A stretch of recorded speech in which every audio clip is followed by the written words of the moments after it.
നമ്മൾ പണ്ട് അടൂർ ബാസി അദ്ദേഹം കോമഡി ചെയ്യുന്ന ഒരു സമയം അദ്ദേഹത്തിന് ഒരു മീറ്റർ ഉണ്ടായിരുന്നു. അതിനുശേഷം പിന്നീട് ജഗദീഷ് ശ്രീകുമാർ സാറിലേക്ക് വരുന്നു, അദ്ദേഹത്തിൻ്റെതായ ഒരു മീറ്റർ ഉണ്ട്. പിന്നീട് ഇങ്ങോട്ട് വന്ന് ഒരുപാട് ഒട്ടനവധി താരങ്ങളുണ്ട്. സലീം കുമാർ ചേട്ടനുണ്ട്, സുരാജ് ചേട്ടനുണ്ട്. അവരൊക്കെ ട്രാക്ക് കൊച്ചിൻ ഖനീഫ സാറുണ്ട്. അവരൊക്കെ ട്രാക്ക് മാറ്റിയ സമയത്താണ് അജു വർഗീസിൻ്റെ ഒരു എൻട്രി വരുന്നത്. പിന്നീട് വരുന്ന ഒരു ജനറേഷനിലെ ഒരു മെയിൻ നമ്മുടെ ഹ്യൂമർ കണ്ട് ചിരിച്ചത് സംഗീതത്തിലാണ്. ഇപ്പോൾ പ്രേമലു ആണെന്നുണ്ടെങ്കിലും ഹരിഹർ സുധൻ ആണെന്നുണ്ടെങ്കിലും ആ സിനിമ കൊണ്ടുപോയത്, ഇപ്പോൾ ഹരിഹർ സുധൻ ഓഫ് കോഴ്സ് ആ സിനിമ കൊണ്ടുപോയത് സംഗീതിൻ്റെ ഒരു ക്യാരക്ടറും അതിൻ്റെ ഒരു മീറ്ററുമാണ്. ഇപ്പോൾ ഈ മുൻ തലമുറയിൽപ്പെട്ട ആളുകൾ ഹ്യൂമർ ചെയ്യുന്നത് സ്വാഭാവികമായിട്ട് ഒരു നടൻ എന്നുള്ള രീതിയിൽ നമ്മൾ ഓട്ടോമാറ്റിക്കലി കണ്ടിട്ടുണ്ടാവാം. നമ്മളെ അത് നമുക്കത് പ്രചോദനമായിട്ടുണ്ടാവാം. സംഗീത ഒരു ഹ്യൂമർ ചെയ്യുന്ന സമയത്ത് അത് ഇങ്ങനെ ആവരുത്, ഒരുപാട് ആക്ഷൻ ചെയ്തുകൊണ്ടാവരുത്, അല്ലെങ്കിൽ ശരീരം ഇളക്കി ആവരുത്, അല്ലെങ്കിൽ ഞാൻ ഒരുപാട് ഗോഷ്ഠികൾ കാണിച്ചിട്ടാവരുത്, ഈ വെർബലി ഞാൻ സംസാരിക്കാൻ വേണ്ടത് ഹ്യൂമർ വരണം, അങ്ങനെ എന്തെങ്കിലും മനഃപൂർവ്വമായിട്ടുള്ള പ്രിപ്പറേഷൻസ് ഉണ്ടായിരുന്നു? ഞാൻ അങ്ങനെ ഒരു ലിമിറ്റ് ചെയ്യാറില്ല ഒരു കാര്യവും. ആക്ഷൻസ് വരരുതെന്നോ ആക്ഷൻസ് വരണം എന്നുള്ളത് ലിമിറ്റ് ചെയ്യാറില്ല. പക്ഷെ അതല്ലാതെ പ്രിപ്പറേഷൻസ് ഉണ്ടാവാറുണ്ട്. ഓഫ് കോഴ്സ് എല്ലാ സീക്വൻസിലും ഞാൻ കൂടുതൽ വർക്ക് ചെയ്യുന്നത് ടെക്സ്റ്റിലാണ്. വെർബൽ കൗണ്ടറുകളിലൊക്കെ ആയിരുന്നു എനിക്ക് ആദ്യത്തെ 2 സ്ഥലത്തും എനിക്ക് കൂടുതൽ കോൺട്രിബ്യൂട്ട് ചെയ്യാനുള്ളത്. ബാക്കിയൊക്കെ അവർ പറയുന്നത് തന്നെ ചെയ്യാന്നുള്ളതാണ്. ഇപ്പോൾ ഹരിഹർ സുധൻ പ്രത്യേകിച്ച് ഞാൻ കുറേ ടെക്സ്റ്റിലൊക്കെ ഡയലോഗ്സ് ഒക്കെ കുറേ ഇമ്പ്രൂവ് ചെയ്യാൻ വേണ്ടിയിട്ട് ട്രൈ ചെയ്തിട്ടുണ്ട്. പിന്നെ ഇങ്ങനെ ലിമിറ്റ് ചെയ്യാറില്ല സത്യം പറഞ്ഞു കഴിഞ്ഞാൽ. കാരണം അത് അത്രയ്ക്കൊന്നും പ്രിപ്പയർഡ് ഒന്നും ആയിട്ടില്ല ആസ് ആൻ ആക്ടർ. നമ്മൾ ഒരു ഗോ വിത്ത് ദ ഫ്ലോയിൽ പോയിക്കൊണ്ടിരിക്കുക എന്ന് പറയുന്നതാണ്. പിന്നെ ഞാൻ തന്നെ കാണുമ്പോഴും ചില ആൾക്കാർ പറയുമ്പോഴും ഒക്കെ തോന്നാറുണ്ട്, ഇപ്പോൾ സുമേഷ് ചേട്ടൻ പറഞ്ഞ പല ആക്ടേഴ്സിൻ്റെയും ഇൻഫ്ലുവൻസ് എന്നിൽ വന്നിട്ടുണ്ട്, അല്ലെങ്കിൽ അതിൻ്റെ ന്യൂആൻസസ് ഞാൻ കാണിക്കുന്നുണ്ട്, റിപ്പീറ്റ് ചെയ്യുന്നുണ്ട് എന്നൊക്കെ ഉള്ളത് എൻ്റെ അടുത്ത് ചില സ്ഥലങ്ങളിലൊക്കെ പറയുമ്പോൾ അത് വരാറുണ്ട്. അത് എനിക്കും തോന്നിയിട്ടുണ്ട്, ഞാനതിനെ റിപ്പീറ്റ് ചെയ്യുന്നുണ്ട് എന്നൊക്കെ എനിക്ക് തോന്നാറുണ്ട്. അപ്പോൾ ഓർഗാനിക് ജെന്യുവിനായിട്ടും ഓർഗാനിക്കലി വരുന്നത് തന്നെ ചെയ്യാൻ ശ്രമിക്കുന്നത്.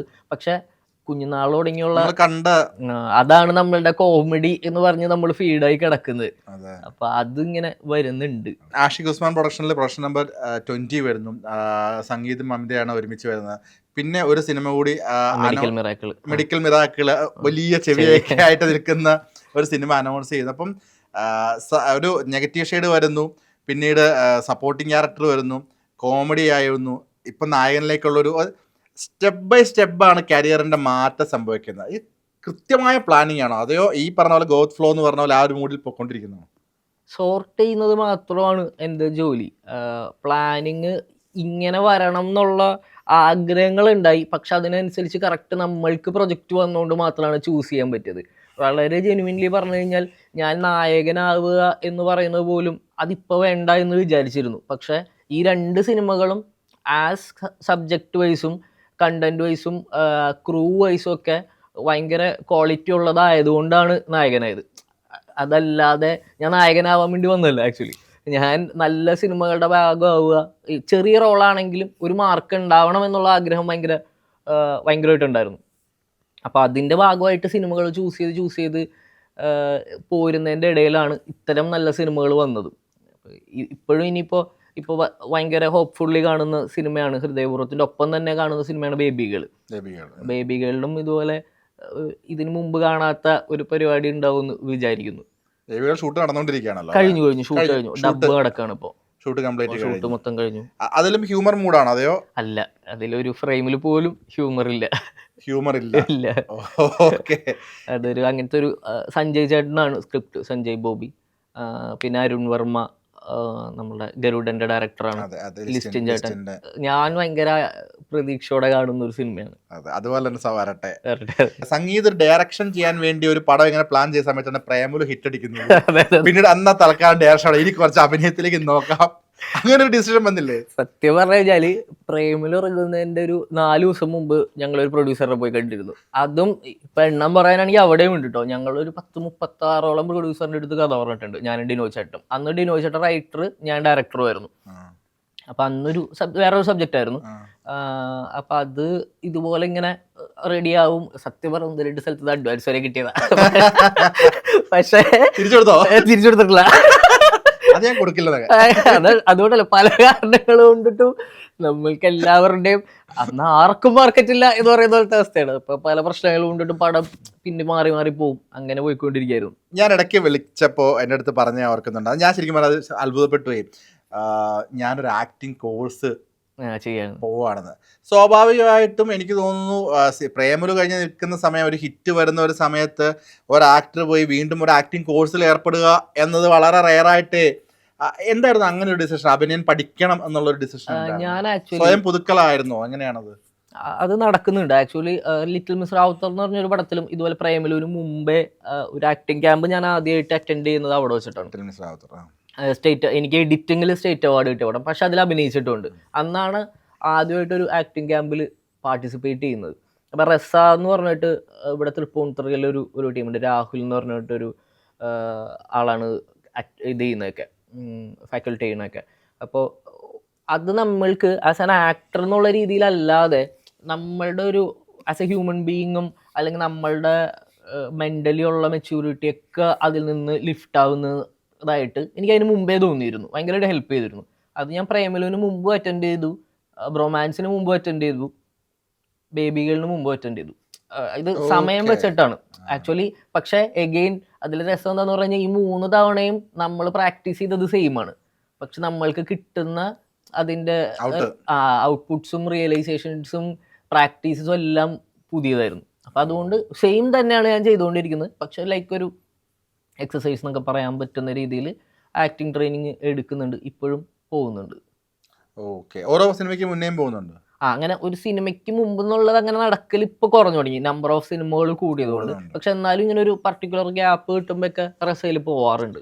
റസ എന്ന് തന്നെയല്ല, ഏത് സ്ഥലങ്ങളിലെ ഏത് ഇതുപോലത്തെ ക്യാമ്പുകളാണെങ്കിലും അവർ നമ്മളെ കുറച്ചും കൂടി എന്താ പറയുക ട്രാൻസ്ഫോം ചെയ്യും. ഒരു നല്ല പരിപാടിയായിരിക്കും തോന്നുന്നു. ഈ നമ്മൾ ഹൃദയപൂർവ്വത്തിലേക്ക് വരുവാണെന്നുണ്ടെങ്കിൽ എന്താണ് അത് സിനിമ പറയുന്ന സംഭവം? എന്താണ്? ഒന്നും പിടുത്തം കിട്ടിയിട്ടില്ല ട്രെയിലർ. ഒരു പക്ക നമുക്ക് ചിരിക്കാനുള്ള സാധനം എന്നുള്ളതിന് അപ്പുറം വേറെ ഒന്നും പിടുത്തം കിട്ടിയിട്ടില്ല. അത് തന്നെയാണ് എനിക്ക് പറയാൻ ഇപ്പം അനുവാദമുള്ളൂ എന്നുള്ളതാണ്. പക്ഷെ ഭയങ്കര ചിരിയിലൂടെ ആയിരിക്കും ഓരോ സീക്വൻസസും മുമ്പോട്ട് പോകുന്നത്. നമ്മളുടെ വിൻറ്റേജ് ലാലേട്ടൻ്റെ കുറേ രസങ്ങളും ഒക്കെ ആയിരിക്കും. പിന്നെ സത്യൻ സാറിൻ്റെ സിനിമ കാണുമ്പോൾ അവിടെ നമ്മൾ പുതിയ കാര്യങ്ങൾ പ്രതീക്ഷിച്ചു പോകുന്നു എന്നതിനേക്കാൾ സത്യൻ സാറിന്റെ സിനിമ കാണുന്നതാണ് നമുക്ക് സന്തോഷം. അവിടെ നമുക്ക് പുതിയത് കിട്ടിയാലായിരിക്കും നമുക്ക് ഇത് വേണ്ടതൊക്കെ പഴയത് മതി എന്ന് പറയുന്നത്. അതുപോലെ അദ്ദേഹം മാറി ചിന്തിച്ചു കഴിഞ്ഞാൽ നമുക്ക് ഇത് കാലഘട്ടത്തിന്റെയും അല്ലെങ്കിൽ നമ്മൾ വന്നേക്കുന്ന ആക്ടേഴ്സിന്റെ ഒക്കെ ആയിട്ടുള്ള കുറെ പ്ലേസ്മെന്റുകളുടെ വ്യത്യാസം മാത്രമാണ്. അതല്ലാതെ ആ സിനിമയിൽ ആ ഇമോഷൻസും ആ രസങ്ങളും എനിക്ക് ഭയങ്കര ഇഷ്ടമാണ്. എനിക്ക് എപ്പോഴും ചോദിക്കുമ്പോൾ, ഞാൻ നേരത്തെ സത്യൻ സാറിനെ പരിചയപ്പെടുന്നതിന് മുമ്പും പറയുമായിരുന്നു എനിക്ക് ഏറ്റവും ഇഷ്ടപ്പെട്ട സിനിമ ചോദിക്കുമ്പോൾ പെട്ടെന്ന് പറയാൻ പറ്റുന്ന മനസ്സിനക്കരയൊക്കെ. അപ്പോൾ മനസ്സിനക്കര ഇഷ്ടമുള്ള നമ്മൾക്ക് അങ്ങനത്തെ സിനിമ, സത്യൻ സാറിൻ്റെ സിനിമകൾ ഇഷ്ടമുള്ള നമ്മൾക്ക് ഭയങ്കര സന്തോഷം തരുന്ന സിനിമയായിരിക്കും. ഈ സത്യൻ സാറിൻ്റെ സിനിമകളുടെ പ്രത്യേകത കൂടുതലും ഗ്രാമമായിരിക്കും. അതിൻ്റെ അത് നോർമലി നമ്മൾ കണ്ടിട്ടില്ല, റെയറായിട്ട് അല്ലാതുള്ള സിനിമകൾ വന്നിട്ടുള്ളൂ. ഇപ്പം ഇതിൽ കുറച്ചുകൂടെ ടൗൺ ഏരിയയിലേക്കാണ് കഥയുടെ പശ്ചാത്തലം വരുന്നത്. അതുപോലെ സാറിന്റെ സിനിമകളിലെ സ്ഥിരം സാന്നിധ്യമായിട്ടിരുന്ന ഒരുപാട് പേര് നമ്മളുടെ കൂടെ ഇല്ല.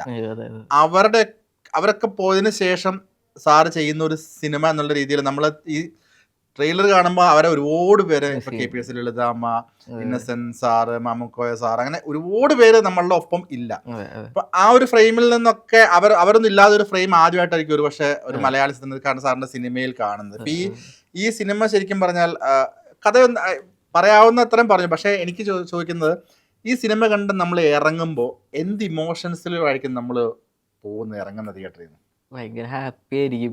അത് ഏറ്റവും എളുപ്പമുള്ള ഉത്തരവാണെന്ന് എനിക്കറിയാം. എന്നാലും നമ്മളിപ്പോൾ കാണാൻ ആഗ്രഹിക്കുക, എനിക്ക് തോന്നുന്നത് കറക്റ്റാണ്. ഞാനിങ്ങനെ കഴിഞ്ഞ ദിവസം ഞാൻ നേരത്തെ ചോദിച്ചല്ലോ എന്നോട് എന്താണ് ഇപ്പോൾ പ്ലാൻ ചെയ്യണമെന്ന്. ഞാനിങ്ങനെ ആലോചിച്ചു, ഭയങ്കര ഒരു രസമുള്ള ഒരു ഫീൽ ഗുഡ് സിനിമ ഇപ്പോൾ ഭയങ്കര ആവശ്യമായിട്ട് നമുക്ക് തോന്നാറുണ്ടല്ലോ തിയേറ്ററിൽ. അത് ഭയങ്കര അതിന് വെർത്തായിട്ടുള്ള സിനിമ തന്നെ ആയിരിക്കും. ഭയങ്കര സന്തോഷത്തോടെ ഇറങ്ങിപ്പോരാൻ പറ്റും. പിന്നെ ഇവരൊക്കെ നമ്മൾ മിസ് ചെയ്യും എന്നുള്ളത് മാത്രമായിരിക്കും അതിലെ ഒരു വിഷമമുള്ളൊരു കാര്യം. ബാക്കിയെല്ലാം ഭയങ്കര സന്തോഷമുള്ള കുറേ മൊമെൻറ്റ്സും ലാലേട്ടനെയും എല്ലാവരെയും കണ്ട്, നല്ല പാട്ടുകളുണ്ട്, നല്ല രസമായിട്ട് അത് ഷൂട്ട് ചെയ്തിട്ടുണ്ട്, നല്ല മൊമെൻറ്റ്സ് ഉള്ള പടമായിരിക്കും എന്ന് തോന്നുന്നു. പിന്നെ നമ്മൾ ഇൻസ്റ്റാഗ്രാം നോക്കുമ്പോൾ കണ്ട ഏറ്റവും നമുക്ക് ഉൾപ്പെടുത്തേണ്ട ഒരു സംഭവം എന്ന് വെച്ച് കഴിഞ്ഞാൽ ബത്ലഹേം കുടുംബശ്രീ യൂണിറ്റിന്റെ ഒരു പോസ്റ്റ് ഷെയർ ചെയ്തിട്ടുണ്ട്. അതിലെന്താണ് ആക്ച്വലി അതില് അഭിനയിക്കുന്നുണ്ടാവുന്നുള്ളതാണ്. എഡിറ്റർ എഡിറ്റ് ചെയ്യാനല്ല, ആകാശേട്ടനാണ് എഡിറ്റ് ചെയ്യുന്നത്, പ്രേമലുവിന്റെ തന്നെ ബദലൈം കുടുംബ യൂണിറ്റ് എന്നാണ് പടത്തിന്റെ പേര്. അപ്പോൾ അതും രസമുള്ള പടങ്ങളായിരിക്കും, അല്ലാതെ എനിക്ക് പറയാൻ പറ്റില്ല. ഈ ആഫ്റ്റർ ഹൃദയപൂർവ്വം എങ്ങനെയായിരിക്കും സെലക്ഷൻ പ്രൊസീജിയേഴ്സ് പ്ലാൻ ചെയ്യുന്നത്? ഹീറോ ആയിട്ട് തന്നെ ആയിരിക്കുമോ? കാരണം സ്റ്റെപ്പ് ബൈ സ്റ്റെപ്പ് നമ്മളിപ്പോൾ ഒരു കരിയറിൻ്റെ യാത്ര നോക്കുകയാണെങ്കിൽ ഓരോ സ്റ്റെപ്പും സംഗീതം മുകളിലേക്കാണ് വെച്ചിട്ടുള്ളൂ. ഒരു പിന്നിലേക്ക് പോകുന്ന ഒരു ഇതുണ്ടായിട്ടില്ല, ഒരു ഫെയിലിയർ അങ്ങനെ കാര്യമായിട്ടുള്ളതൊന്നും അന്ന് ബാധിച്ചിട്ടില്ല. എങ്ങനെയായിരിക്കും ഒരു പ്ലാനിങ് വരുന്നത് ഇനി അങ്ങോട്ട്? ഇപ്പം 2 ഹീറോ ആയിട്ടൊരു പടം വരുന്നുണ്ട്. ഹീറോ മാത്രമായിട്ട് ചെയ്യുക എന്ന് പറയുന്ന ഒരു തീരുമാനമില്ല. ഏറ്റവും മെയിനായിട്ട് എൻ്റെ ക്യാരക്ടറിന് കഥയിലൊരു മാർക്ക് ഉണ്ടാക്കാൻ പറ്റുന്ന ഒരു പരിപാടി ചെയ്യാനുണ്ടാകുന്ന ഒരു കഥയായിരിക്കണം എന്നുള്ളത് നിർബന്ധമാണ്. അതാണ് ഞാൻ ആഗ്രഹിക്കുന്നത്. അതാണ് സ്റ്റെപ്പ് മുകളിലോട്ട് കൊണ്ടുപോകുന്നതെന്ന് തോന്നുന്നു. ഇപ്പോൾ ചില സിനിമകളിൽ നമ്മൾ ഹീറോ ആയിട്ടും നമ്മൾക്ക് അതിനകത്തൊന്നും ചെയ്യാനില്ലെങ്കിൽ കാര്യം ഉണ്ടാവില്ല. ഞാനതാ പറഞ്ഞ ഈ 2 സിനിമകളും സെലക്ട് ചെയ്ത പോലും ഞാൻ എൻ്റെ മുമ്പ് ക്യാരക്ടർ റോൾസ് ചെയ്യുമ്പോൾ എന്ത് ക്രൈറ്റീരിയ ആണോ ഞാൻ നോക്കിയിരുന്നത്, എൻ്റെ ക്യാരക്ടറിന് എന്താണ് ചെയ്യാനുള്ളത് അത് മാത്രമാണ്. അത് തന്നെയായിരുന്നു ഈ 2 സിനിമകളിലും എന്നെ ഹെൽപ്പ് ചെയ്തത്, അല്ലെങ്കിൽ ഞാൻ ചൂസ് ചെയ്യാനുണ്ടായിരുന്ന റീസൺ.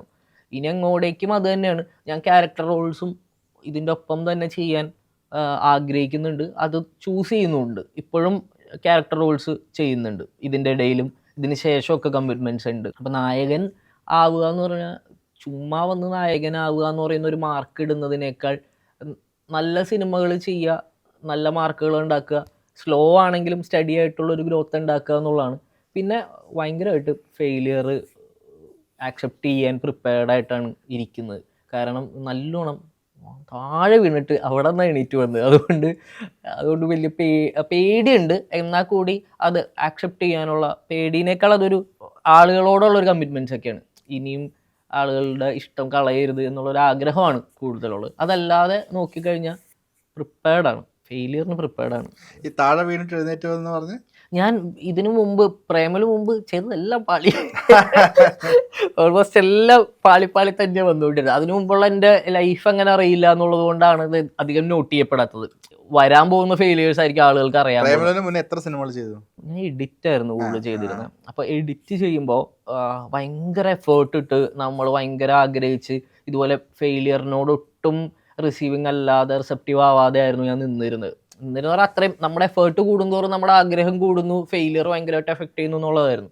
അപ്പോൾ മുമ്പ് ചെയ്ത പല സിനിമകളും പല രീതിയിൽ ഫെയിലിയേഴ്സ് ആയിരുന്നു. ഒന്നല്ലെങ്കിൽ ബോക്സ് ഓഫീസ്, അല്ലെങ്കിൽ റിസൾട്ട് വൈസ്, അങ്ങനെ പല പല കാരണങ്ങൾ കൊണ്ട് നമുക്ക് end of the day release കഴിയുമ്പോൾ സന്തോഷം കിട്ടാത്ത അവസ്ഥകൾ വന്നിട്ടുണ്ട്. അപ്പം അതുകൊണ്ട് മനസ്സിലായി ഇതാണ് പരിപാടി. പിന്നിപ്പോൾ ആളുകളുടെ ആറ്റിറ്റ്യൂഡാണെങ്കിലും എല്ലാത്തിലും അതിൻ്റേതായിട്ടുള്ള ആളുകൾ എന്ന് പറയുന്നത് ഞാൻ നമ്മളറിയുന്നവർക്കൊക്കെ തന്നെ ഈ ഫെയിലിയേഴ്സിലും സക്സസ്സിലും ഭയങ്കര വ്യത്യാസമുണ്ട്.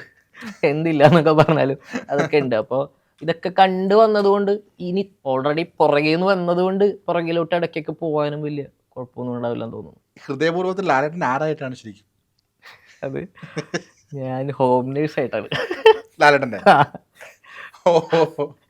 ഇപ്പൊ ആരോ പറയുന്നതായിട്ട് മറ്റേ അല്ല വേണ്ട പറയുന്നില്ല. ഹോം നേഴ്സ് എന്ന് പറയുന്ന ഒരു എന്ത് ചെയ്യുന്നു എന്നുള്ളത് മാത്രമാണ്. പിന്നീട് അങ്ങോട്ടേക്ക് വന്ന് ഇവരുടെയൊക്കെ ജീവിതത്തിൽ ഇടപെടുക എന്നുള്ളതാണല്ലോ നമ്മുടെയൊക്കെ മെയിൻ പരിപാടി. അപ്പം അതുപോലെ ഒരു ഫ്രണ്ടായിട്ട് പോലെയാണ് പിന്നീട് അങ്ങോട്ടേക്ക് വരാൻ സാധ്യത. അപ്പം ഇത്രയും ഹിറ്റുകൾ പൊയ്ക്കൊണ്ടിരിക്കുകയാണ്. അപ്പൊ ഇനി ഡയറക്ഷൻ കുറച്ച് പതുക്കെ ഉള്ളൂ. അതെ അതെ അതെ, സേഫ് സോൺ ഇപ്പൊ പോവാണ്. ഇനി തൽക്കാലം ഡയറക്ഷൻ ചെയ്യണമെങ്കിൽ ഒന്ന് ബ്രേക്ക് എടുക്കണം എന്തായാലും. അതെ അതെ, അതുകൊണ്ട് ഇനിയിപ്പം ആക്ടിങ്ങിൽ ഫോക്കസ് ചെയ്യാന്നുള്ളതാണ്. ഇപ്പോൾ ഉള്ള കുറച്ച് കമ്മിറ്റ്മെന്റ്സ് ഉണ്ട് കേട്ടോ. അടുത്തൊരു വർഷം പകുതി വരെയൊക്കെ കുറച്ച് കമ്മിറ്റ്മെന്റ്സ് ഉണ്ട്. അപ്പോൾ അതൊക്കെ ഒന്ന് ഭംഗിയായിട്ട് ചെയ്യാൻ പറ്റണം, അതിൻ്റെ പരിപാടികളൊക്കെ ഭംഗിയായിട്ട് വരണം. അത് കഴിഞ്ഞിട്ട് ഇപ്പോൾ പ്ലാൻ്റെ വരും, നേരത്തെ ചോദിച്ചില്ല എങ്ങനെ വരും എന്നുള്ളത്. അപ്പോൾ എനിക്ക് തോന്നുന്നു ഇപ്പോൾ ഇറങ്ങുന്ന സിനിമകളും ഇനി വരാനിരിക്കുന്ന സിനിമകളും കഴിഞ്ഞാലേ അതെനിക്ക് പോലും ജഡ്ജ് ചെയ്യാൻ പറ്റുള്ളൂ എങ്ങനെ പോകണം എന്നുള്ള തീരുമാനങ്ങളൊക്കെ. ബാക്കി ഈ പറഞ്ഞ സിനിമകൾക്കൊക്കെ ഒരു പ്രതീക്ഷയുണ്ട്. എല്ലാ സിനിമകൾക്കും ഞാൻ ഭയങ്കര ഹോപ്പ്ഫുള്ളി തന്നെ. അതാണ് അധികം നമ്പേഴ്സ് എടുക്കാത്തത് കൊണ്ട് നമ്മൾക്ക് ഇതിലൊക്കെ ഒരു പ്രതീക്ഷ ഉണ്ട്. ഇതിലിപ്പോൾ റിസൾട്ട് എന്താണെങ്കിൽ പോലും നമ്മുടെ ഒരു ഒബ്ജക്റ്റീവ്, നമ്മുടെ ഇൻറ്റൻഷൻ ഒരു സ്ട്രെയിറ്റ് ആയിട്ടുള്ള കാര്യങ്ങളായിരുന്നു. ഇപ്പം ചെയ്ത സിനിമകളും ഇനി വരാനുള്ളൊരു 3-4 സിനിമകളും